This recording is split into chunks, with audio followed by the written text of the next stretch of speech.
Pergi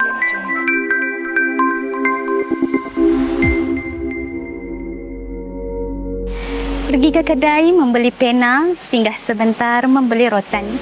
Kita hidup mengejar dunia sehinggakan akhirat dianaktirikan. Tenang mengalir air sungai, jernih memancar di waktu pagi.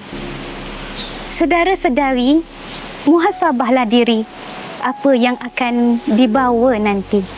Bismillahirrahmanirrahim. Assalamualaikum warahmatullahi wabarakatuh. Saudara-saudari sekalian, hari ini kita hidup tak boleh lari daripada perkataan deadline. Kerja ni kena siap, report ni kena hantar, meeting tak boleh lewat. Tapi persoalannya, saudara-saudari sekalian, pernah tak kita tanya, kenapa due date manusia kita jaga tapi due date Allah kita tunda? Suka untuk saya kongsikan, mari sama-sama kita bayangkan analoginya. Bagaimana jika kita menerima arahan daripada pihak atasan untuk menghantar tugasan, pukul 5 Atirah kamu kena hantar tugasan. Tapi kita hantar pukul 8. Kita diterima ke? Tidak diterima. Ia bukan berkaitan kita menghantar tugasan, tapi waktu bila kita laksanakan tugasan itu. Samalah juga seperti solat. Bukan hanya berkaitan kita buat ataupun tak, tapi berkaitan bila kita buat waktu tersebut. Allah berfirman dalam surah Maryam, A'udzubillahi minasyaitonirrajim. Fakhalafa min ba'dihim khalfun adha'us salah wattaba'us syahawat fasawfa yalqawna ghayya.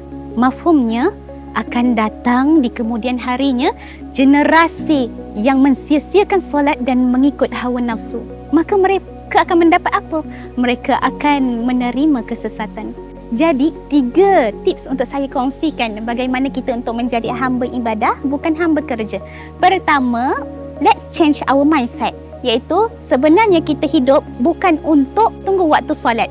Maksudnya, bukan kita kerja dan kerja, ada masa lapang baru solat. Itu salah. Yang kedua, kita kena menghidupkan budaya mengajak solat. Kita jangan menormalisasikan budaya, nanti aku solat. Cuba kita ajak. Kalau tiada yang bermula, biar kitalah yang menjadi pemula. Yang ketiga, kita kena sama-sama mengingatkan dan juga kita kena susun jadual kita. Kerana kalau kita tidak susun, orang lain yang akan menyusun kehidupan kita. Itu sahaja daripada saya, DMY Atirah. Sekian, wassalamualaikum warahmatullahi wabarakatuh.